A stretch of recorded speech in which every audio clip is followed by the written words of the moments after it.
ഓരോ വർഷവും ഗൂഗിളിൽ ഏറ്റവും കൂടുതൽ തിരയുന്ന വാക്കുകളിലൊന്നാണ് ബിറ്റ്കോയിൻ. എന്തുകൊണ്ടാണ് ആളുകൾ ഈ ഡിജിറ്റൽ കറൻസിയെക്കുറിച്ച് ഇത്രയധികം അറിയാൻ ആഗ്രഹിക്കുന്നത്? എന്താണ് ഇതിന്റെ പ്രാധാന്യം? ബിറ്റ്കോയിൻ എന്ന പ്രതിഭാസത്തെക്കുറിച്ചുള്ള അടിസ്ഥാന വിവരങ്ങൾ ലളിതമായ ഭാഷയിൽ ബിറ്റ്കോയിൻ പോലുള്ള ഒരു പുതിയ സാമ്പത്തിക സംവിധാനത്തിന്റെ ആവശ്യകത ശരിയായി മനസ്സിലാക്കണമെങ്കിൽ പണത്തിന്റെ ചരിത്രപരമായ പരിണാമവും നിലവിലുള്ള കേന്ദ്രീകൃത ബാങ്കിംഗ് സംവിധാനം നേരിടുന്ന പരിമിതികളും അറിയേണ്ടത് അത്യാവശ്യമാണ്. പണം എന്ന ആശയം എങ്ങനെ രൂപപ്പെട്ടു എന്നും ഇന്നത്തെ ഡിജിറ്റൽ യുഗത്തിൽ അത് നേരിടുന്ന വെല്ലുവിളികൾ എന്തൊക്കെയാണെന്നും നമുക്ക് നോക്കാം. മൂല്യത്തെ പ്രതിനിധീകരിക്കാനുള്ള ഒരു മാധ്യമമായിട്ടാണ് പണം ഉപയോഗിക്കുന്നത്. ചരിത്രപരമായി പണത്തിന്റെ രൂപം നിരന്തരം മാറിക്കൊണ്ടിരുന്നു. തുടക്കത്തിൽ ബാർട്ടർ സമ്പ്രദായമായിരുന്നു നിലവിലുണ്ടായിരുന്നത്.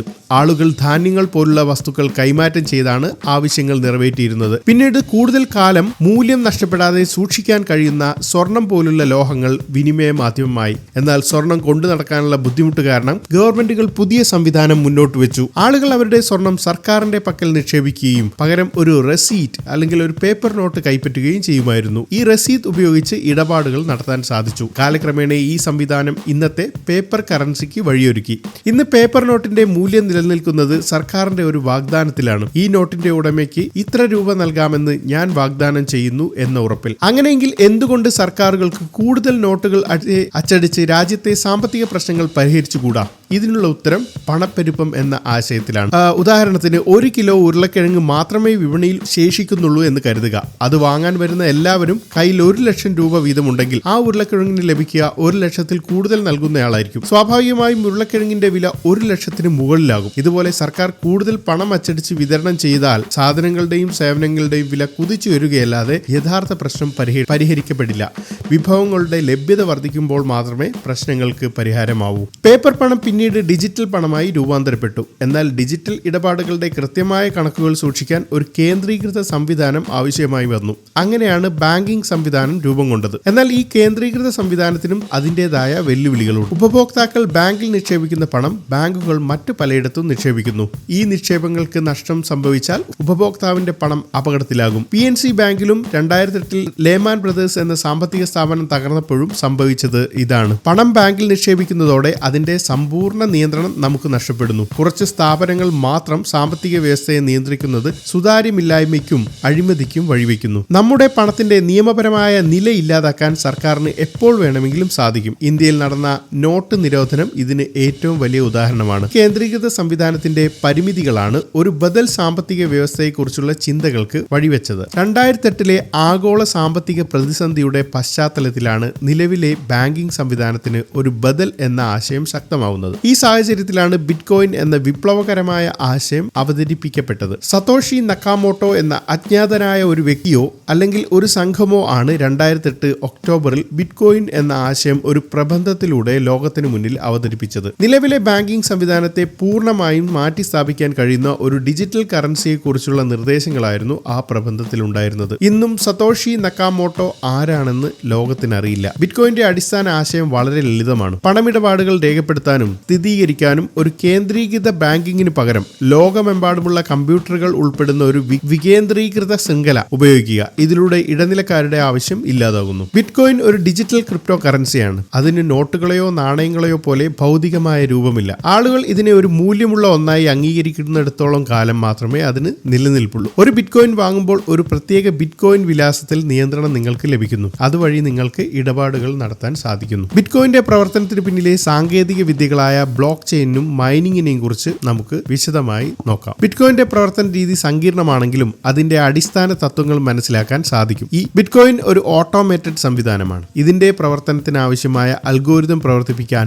ആയിരക്കണക്കിന് കമ്പ്യൂട്ടറുകൾ ആവശ്യമാണ്. ഈ കമ്പ്യൂട്ടറുകളെ നിയന്ത്രിക്കാൻ ഒരു മൂന്നാം കക്ഷിയെ ഏർപ്പെടുത്തിയാൽ അത് വീണ്ടും ഇന്നത്തെ ബാങ്കിംഗ് സംവിധാനം പോലെ കേന്ദ്രീകൃതമായി മാറും. ഈ പ്രശ്നങ്ങളുടെ പരിഹാരമായാണ് ബിറ്റ്കോയിൻ മൈനിങ് എന്ന ആശയം വരുന്നത്. ഇതിൽ ലോകത്തിന്റെ വിവിധ ഭാഗങ്ങളിലുള്ള ആളുകൾ അവരുടെ സ്വന്തം കമ്പ്യൂട്ടറുകൾ ഉപയോഗിച്ച് ബിറ്റ്കോയിന്റെ അൽഗോരിതം പ്രവർത്തിപ്പിക്കുന്നു. ഈ ഇടപാട് വിജയകരമായി പൂർത്തിയാക്കി ശൃംഖലയിൽ ചേർക്കുമ്പോൾ അതിന്റെ പ്രതിഫലമായി അവർക്ക് പുതിയ ബിറ്റ്കോയിനുകൾ ലഭിക്കുന്നു. ഇങ്ങനെയാണ് പുതിയ ബിറ്റ്കോയിനുകൾ ഉണ്ടാകുന്നത്.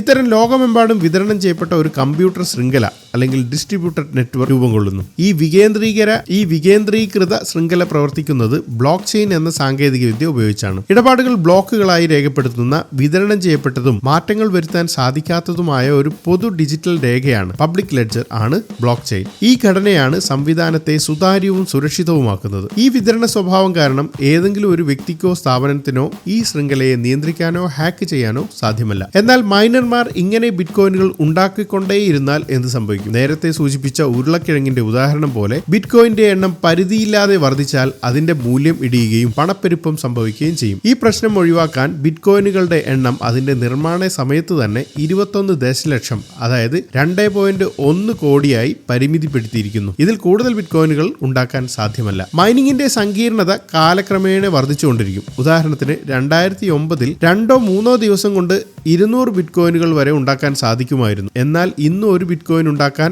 150 അധികം വർഷങ്ങൾ വേണ്ടിവരും. ബിറ്റ്കോയിന്റെ പ്രവർത്തന രീതി മനസ്സിലാക്കിയ ശേഷം ഇതിന്റെ പ്രധാന വെല്ലുവിളികളും അപകട സാധ്യതകളും എന്തൊക്കെയാണെന്ന് നമുക്ക് ചർച്ച ചെയ്യാം. ബിറ്റ്കോയിൻ വികേന്ദ്രീകൃത സാമ്പത്തിക വ്യവസ്ഥയിൽ വലിയ സാധ്യതകൾ വാഗ്ദാനം ചെയ്യുന്നുണ്ടെങ്കിലും ഒരു നിക്ഷേപകൻ എന്ന നിലയിൽ അതിന്റെ പരിമിതികളും അപകട സാധ്യതകളും വ്യക്തമായി മനസ്സിലാക്കേണ്ടത് അത്യാവശ്യമാണ്. ബിറ്റ്കോയിൻ നേരിടുന്ന പ്രധാന വെല്ലുവിളികൾ എന്തൊക്കെയാണെന്ന് നോക്കാം. ബിറ്റ്കോയിൻ എപ്പോഴും ലോകത്തെ എല്ലാ സ്ഥലങ്ങളിലും ഒരു പണമായി അംഗീകരിക്കപ്പെട്ടിട്ടില്ല. ഇത് അതിന്റെ ഉപയോഗത്തിന് ഒരു പ്രധാന തടസ്സമാണ്. സർക്കാരിന്റെയോ ബാങ്കുകളുടെയോ നിയന്ത്രണമില്ലാത്തതിനാൽ കള്ളപ്പണം വെളുപ്പിക്കൽ, തീവ്രവാദ പ്രവർത്തനങ്ങൾക്കുള്ള ഫണ്ടിംഗ് തുടങ്ങിയ നിയമവിരുദ്ധ പ്രവർത്തനങ്ങൾക്ക് ബിറ്റ്കോയിൻ വ്യാപകമായി ഉപയോഗിക്കപ്പെടുന്നുണ്ട്. ബിറ്റ്കോയിന്റെ മൂല്യം വളരെ അസ്ഥിരമാണ്. ഓരോ 30 സെക്കൻഡിലും അതിന്റെ വില മാറിക്കൊണ്ടേയിരിക്കും. ഇത് വ്യാപാരത്തിന് വലിയ ബുദ്ധിമുട്ടുണ്ടാക്കുന്നു. ഉദാഹരണത്തിന് നിങ്ങൾ ബിറ്റ്കോയിൻ ഉപയോഗിച്ച് ഒരു സാധനം വാങ്ങി പിന്നീട് അത് തിരികെ നൽകാൻ ചെല്ലുമ്പോൾ ബിറ്റ്കോയിന്റെ വില മാറിയിട്ടുണ്ടാവും. അപ്പോൾ എത്ര പണം തിരികെ നൽകണം എന്ന കാര്യത്തിന് ആശയക്കുഴപ്പമുണ്ടായേക്കാം. പണം തിരികെ നൽകുന്നത്, റീഫണ്ട് പോലുള്ള കാര്യങ്ങൾക്ക് വ്യക്തമായ ഒരു സംവിധാനം ബിറ്റ്കോയിൻ ശൃംഖലയിൽ നിലവിലില്ല.